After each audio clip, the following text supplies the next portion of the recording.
Can I just say how fantastic Cal looks in his pink poncho and garish yellow mantis paint job?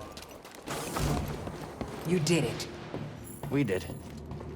I wouldn't be here without all of you. Hold that thought. Star Wars was in dire straits. What the hell? Its recent offerings have been divisive, they were criticized for being too safe, and overall trust in the company and brand was abysmal. Oh no, I don't mean the movies. The new movies are quite great.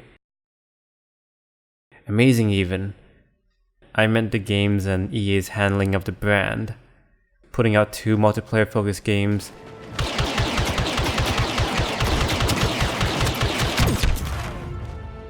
cancelling the 1 single-player game by Visceral, and that's it. I mean, the Battlefront sequel had a campaign that unfortunately overstays its welcome and simplicity. The fact remains though, there was no proper full-fledged single-player game for Star Wars under EA's watch. Either they're cancelled or tacked on.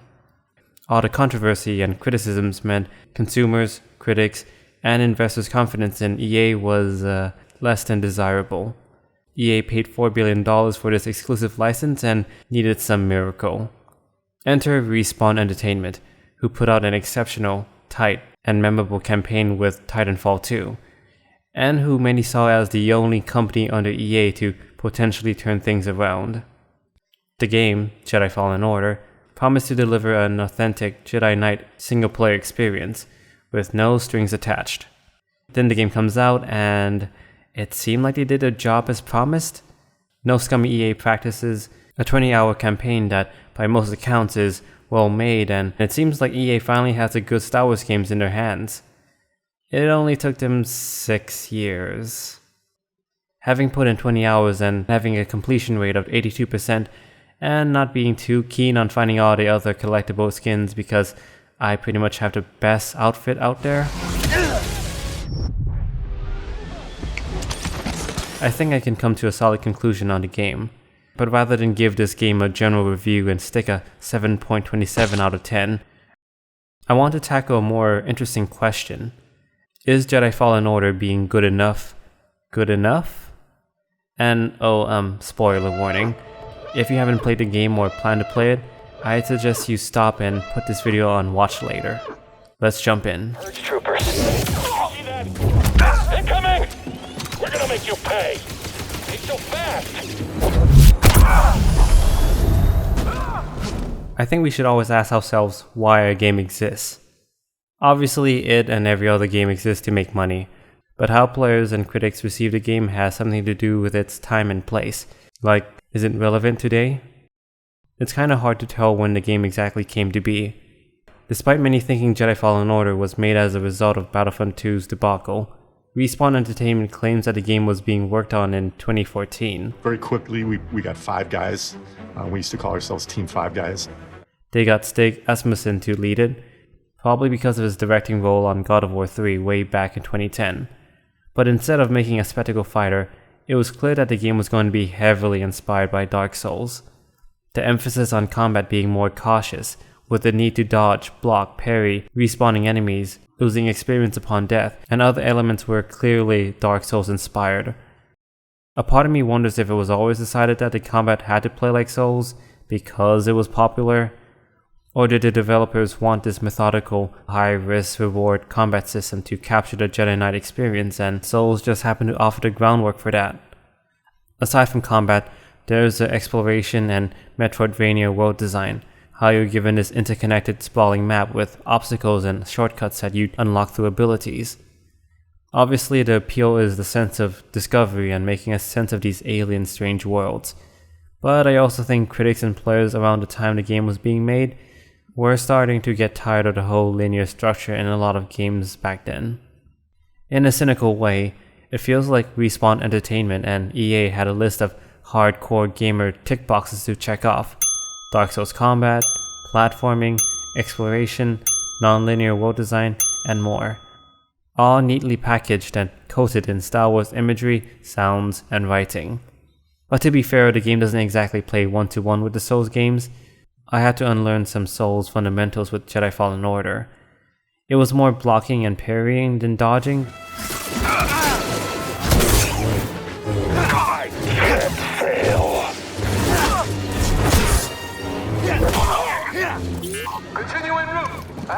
which I never got a grip of with the Souls games. And I guess instead of new tools or items like in Darksiders or Tomb Raider,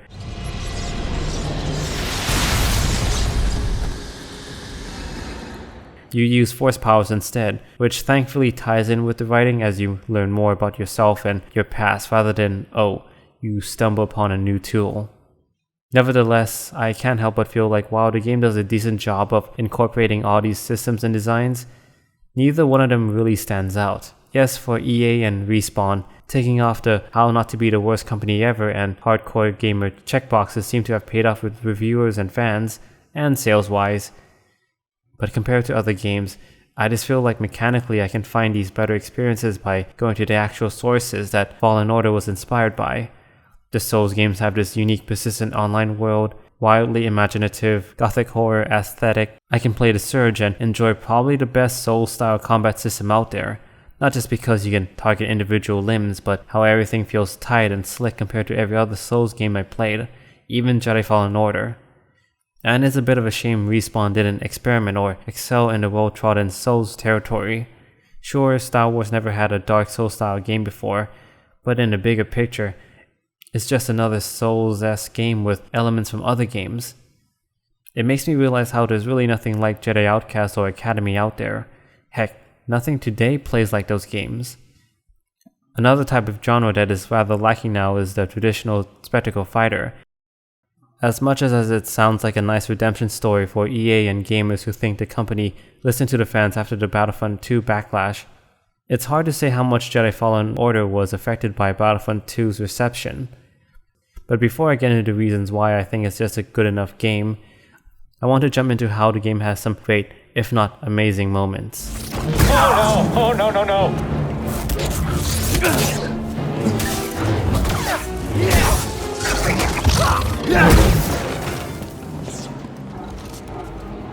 When I say soaring highs, I do mean it.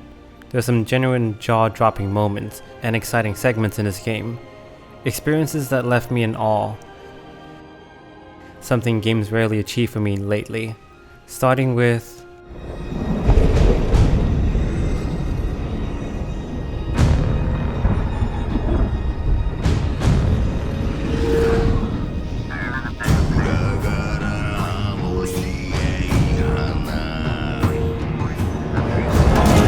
the game leaves a strong impression the moment the game starts.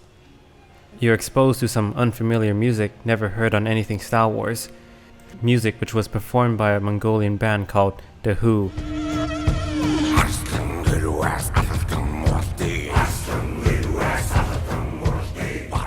Despite the gloom and doom on the planet, this planet ironically feels surprisingly lived in.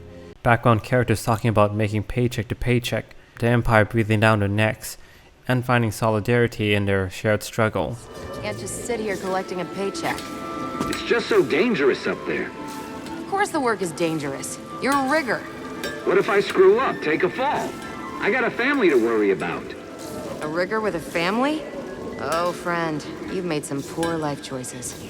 Ha! Tell me about it. I really appreciate the chatter between these workers, the people at the very bottom who we hardly ever get to hear their perspectives in Star Wars. The dream sequence also threw me off and had me hooked onto Cal's past.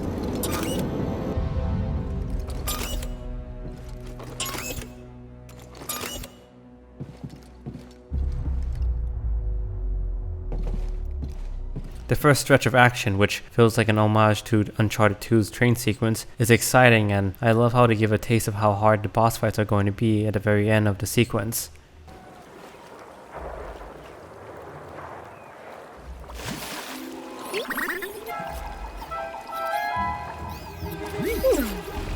When you first arrive in Kashyyyk, you're treated to an awe-inspiring set piece. Seeing AT-ATs rise out of the water like the Martian death machines in War of the Worlds. You ready to do this? And the whole hijacking and turret sequence is quite enjoyable. That's the blasters. So that fires the cannons. More so than Battlefront 2's AT-AT sequence, which felt like a slog. Keep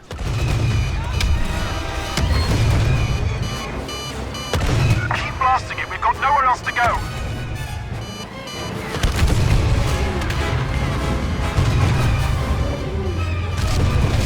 Here you're feeling like you're obliterating and rampaging through your foes at a good pace.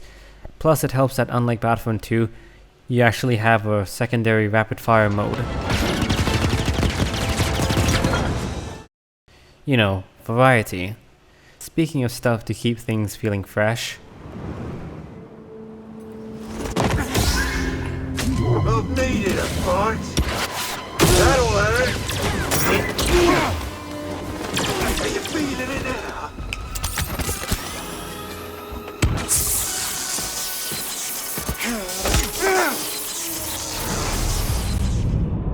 the game's best twist, however, is when you're backtracking towards your ship and you're captured. You find yourself trapped in some prison and have to fight your way out of this arena until your partners come and rescue you. It's a short but surprising scene, and they do throw some other bounty hunters later at random spots. I love it when games pull the rugs under you and have you guessing and being on your toes. Taking them down. Got it.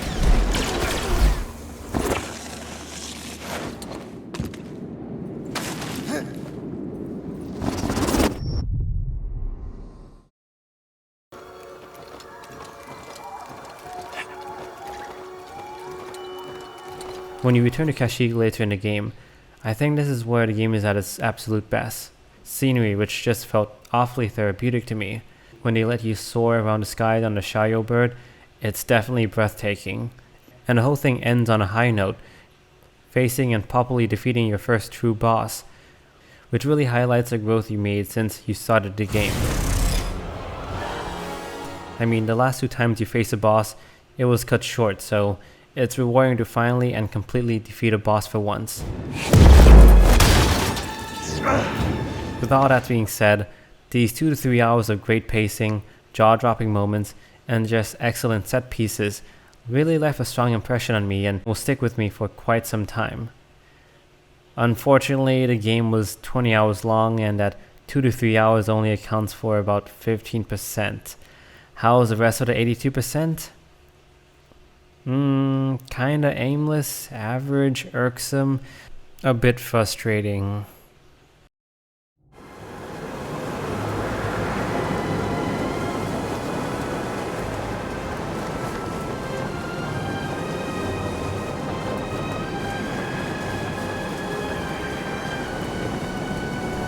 Let me be clear, Jedi Fallen Order is not a bad game, but just because the game is functional at the very least, and has some strong high moments, doesn't mean it's prone to problems, and unfortunately, the problems are glaring. But before getting into the main issue, I do briefly want to talk about my pet peeves with the combat and platforming. Did you see movement? Okay, get the Jedi! Let's get him! Someone else attack him! Watch out, he's deadly! For the most part, things are pretty solid. But there are times when the combat isn't as polished. I found myself struggling with targeting multiple enemies, which to be fair a lot of Souls games do too. Another carryover problem from the Souls series were these points where you get cornered into the wall and the camera bugs out and... yeah, it's not exactly fun. He pointed the wrong direction maybe? No, I think I saw it. Shit! Oh! Dude, fuck! Yeah. Wow. It got me stuck in a goddamn corner. Which is why I really dislike fighting the creatures as opposed to stormtroopers. There's just much more breathing room when you juggle stormtroopers around. You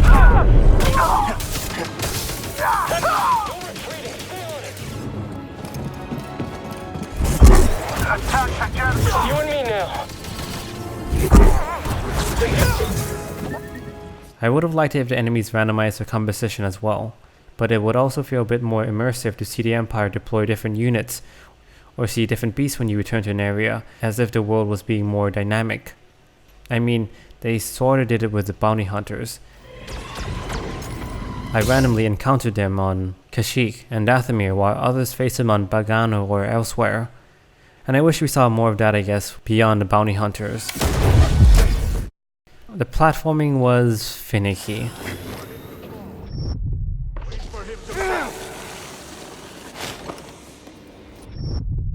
Toss me one, BD. I mean, it generally works, but there was something about it that felt off. In some ways it felt a bit janky and stiff, There were some weird bugs where I was grabbing onto nothing.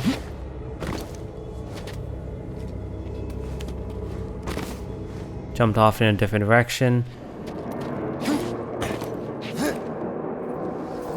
And I can't count how many times I thought I could grab onto something or run on walls, but nope. Da, da, da, da. Da, da, da. Oh my god. I went back to play Tomb Raider 2013 and yeah, the platforming does feel slicker, more responsive, more readable, and just more enjoyable than Jedi Fallen Order. Yes, climbing up the origin tree was well paced and pretty awesome in a gamey sense, but sadly that wasn't applied to the rest of the 18 hours of gameplay, a good deal of the game being platform focused. And again, the platforming is finicky. The main issue for me was how, for most of the game, things felt kind of like a chore to get through.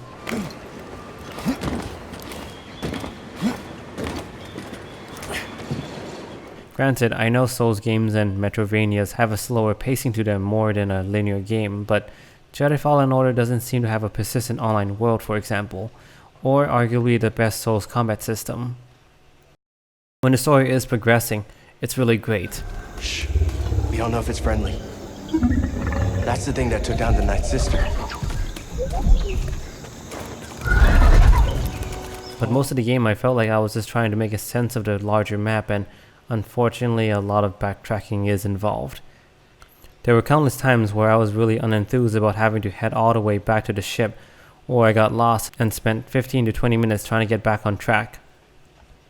I think what doesn't jive for me overall is how the more linear, set-piece, and story-driven segments clash with the Souls' non-linear structure.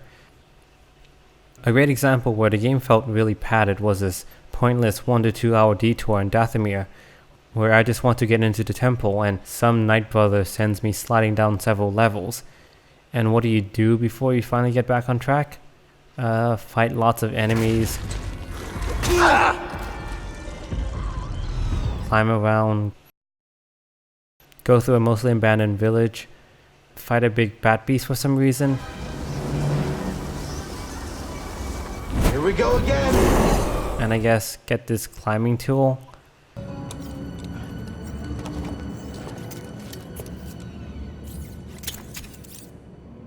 So am I asking that the game should be shorter?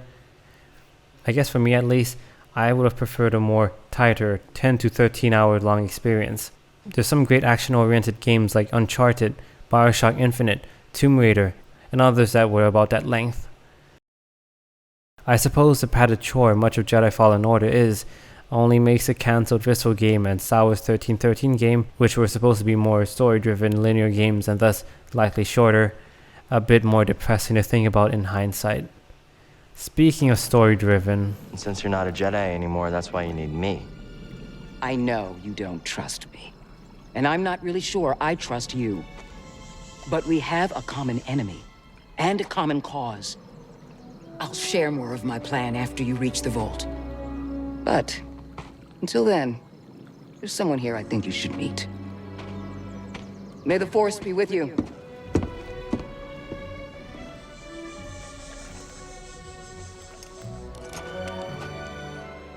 I guess we can wrap this up with the writing, which is pretty good. There's great acting and dialogue from each single character. There wasn't really anything that bad. I was engaged with the story even if much of the game felt padded. And thematically, all the characters are tied together by their past, haunted by their ghosts. Oh, I don't mean literal ghosts or forest ghosts, but the more symbolic sense, as in these characters are haunted by their past, what they did or failed to do. Pretty much everyone has that, at least looking at the back of their heads. Even though the story does butt heads with the game's structure and overall pacing, it's some solid writing, but there's still room for criticism and a deeper look into each character, starting with who else but the main lead. No.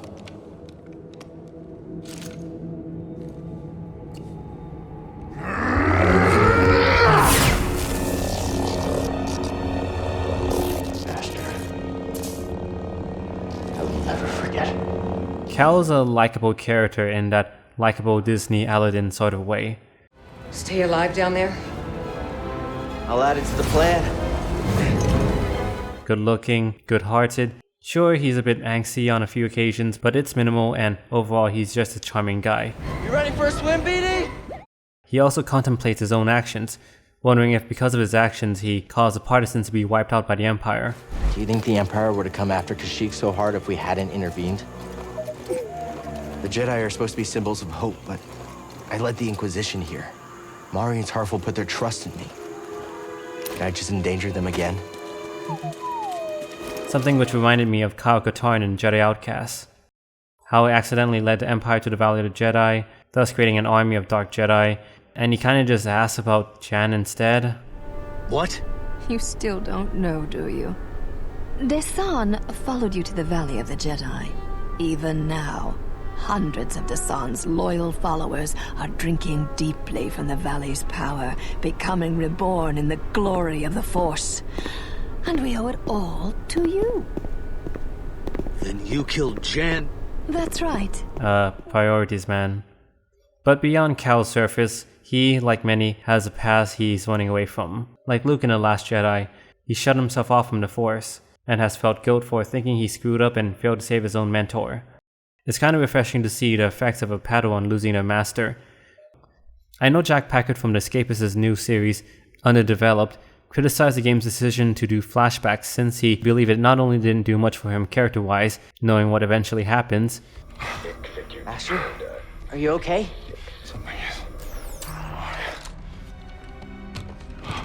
No! And it superficially staggered what force powers you got in what order in the game. Cal forgot how to do these things. Cal suppressed how to do these things because he was in hiding for so long. Because he suppresses memories when it's mostly just for gameplay reasons. Focus! But I'm keen on characters who have a past that you gradually learn about over the course of the game. I have a few criticisms of Cal. They're minor, but I still want to bring them up anyway. They occur early on, and the first being that your only friend on the salvaging planet, who seems to have a good bit of rapport with you, and kinda acts like your bigger brother. Come on, Cal, you're a young guy. You don't end up like me. Eventually, you gotta move on and live your life. Find your destiny. Is slain, and Cal sorta just forgets about it a minute later. No! It would have been nice if Cal was initially motivated by revenge and the loss of his only friend, and so he'd help Ciri, even if he isn't sure what her plans are or who she really is. Which leads me to my second issue: what's Cal's motivation? Luke's motivation and purpose was not only to leave Tatooine for a more exciting life, but he wanted to be like his father. And given how his step-parents were murdered, that pushes Luke to be proactive. As for Cal, I'm not exactly sure what drives him to help Ciri. It seems like he just agrees to help because it's the good guy thing to do. Yes, he's a bit reluctant, but I still never got why he went along with her. I do really like the scene where Cal undergoes this surreal flashback, flash forward. It's wonderfully creative and mesmerizing. The only downside is how, going back to my motivation segment, it maybe should have been hinted at early on, like a Mass Effect style erratic vision that Cal would be driven by. Despite my issues, Cal's fine, a goody-goody two-shoes with thankfully enough baggage from his past that I sympathize with. He's like white bread, can't love it or hate it.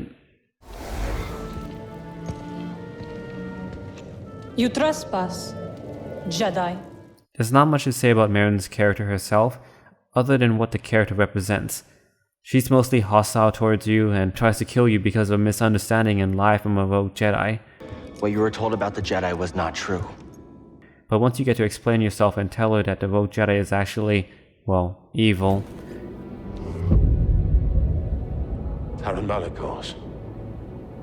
And she helps a bit when you're fighting Malicos.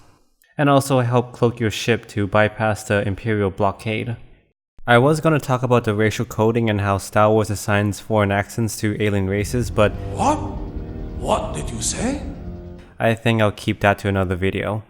Focusing on MERRIN, my issue with giving her a Russian accent is that not only did most of the Night Sisters not have a Russian accent, but you're associating the Night Sisters, already a problematic group of witches literally practicing dark magic and space witchcraft, with Russian or Eastern European sounding people.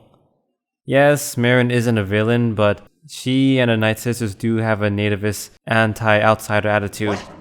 Jedi are thieves and selfish liars who bring nothing but death. Back off! So we're already doing a female-dominated group that delves in evil witchcraft and is fearful of outsiders, mostly men, and then associating Eastern Europeans with all that stuff.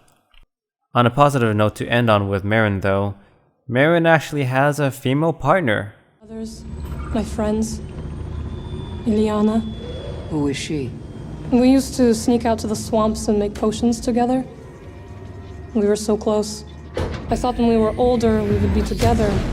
Instead, I closed her eyes and bundled her with the others. I mean, I didn't notice it until my friend shared a clip with me.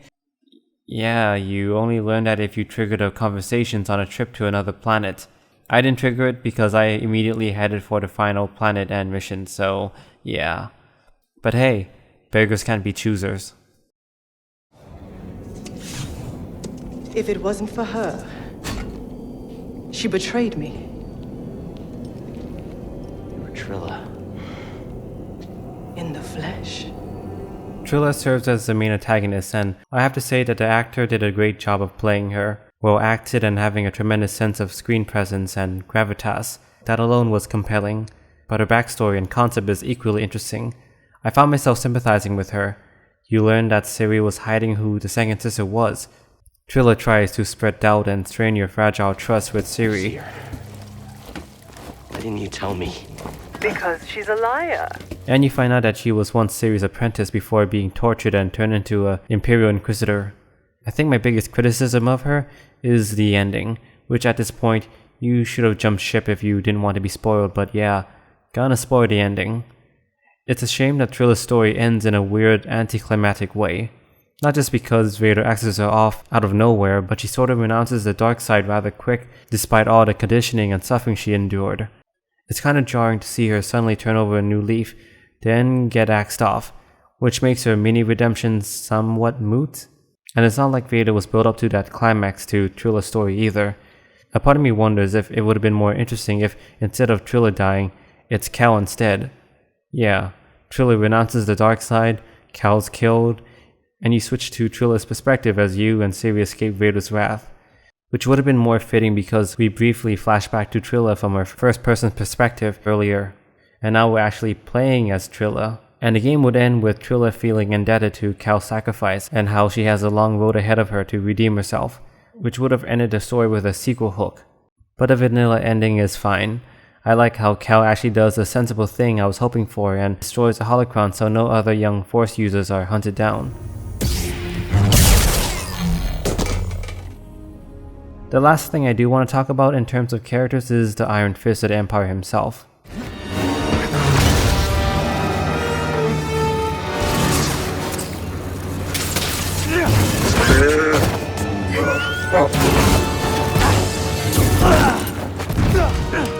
I think this might be one of the hottest takes, but I found Vader's last 5-minute appearance to be just fan service.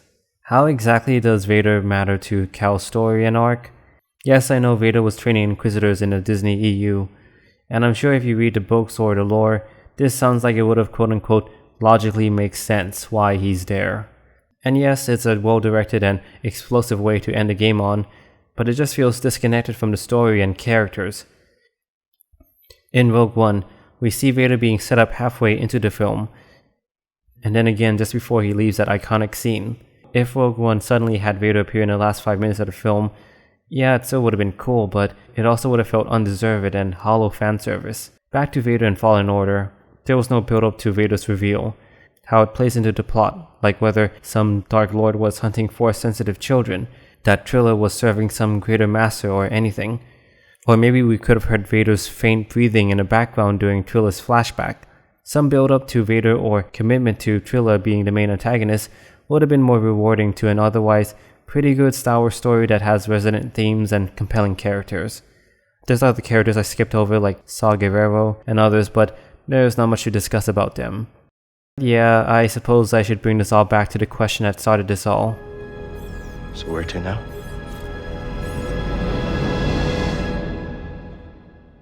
As I said, Star Wars games were in a pretty bad spot. Granted, I would argue things were looking already pretty bad before EA took over, with The Force Unleashed being average, the sequel being too repetitive, Star Wars Connect being Star Wars Connect, and Star Wars 1313 was going through development hell. It's impossible to deny that the games released by EA before Jedi Fallen Order were cash-in multiplayer games first. Decent fun games in short bursts, but nothing for the traditional single-player crowds to enjoy. And given how I criticized Jedi Fallen Order for playing things safe, with nothing truly standing out mechanically, that Fallen Order is being praised for being good enough. But what really pushed me to my overall conclusion was having played Battlefront 2's campaign recently. Despite the first hour or two being a fun, arcadey shooter, the game quickly devolved into a repetitive, mindless nightmare with a meandering, aimless story. It made me badly want to reinstall Jedi Fallen Order and play something that wasn't mindless. Despite being aware of how Jedi Fallen Order has its own flaws, especially its meandering nature. Given how bad Battlefront 2 was, yeah, maybe Jedi Fallen Order being good enough is good enough, all things considered. The bar is low, yes, but you gotta take what you can.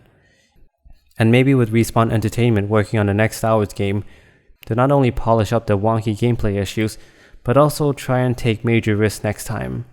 Star Wars is usually at its best when it challenges the norms and takes bold risk. While fan service and playing things safe can be enjoyable in its own rights, it will never leave the same resonant impacts as the risk takers. I love you. I know. But that's just me. Thanks for sticking to the end. I wanted to get this done before New Year's, but the last week was chaotic for me. For 2020, besides putting out more videos, I want to get better at this voice recording thing and overcome my self-doubt. I'd appreciate any feedback, and if you'd enjoyed this video, do consider liking the video and subscribing to the channel. Have a happy new year, everyone.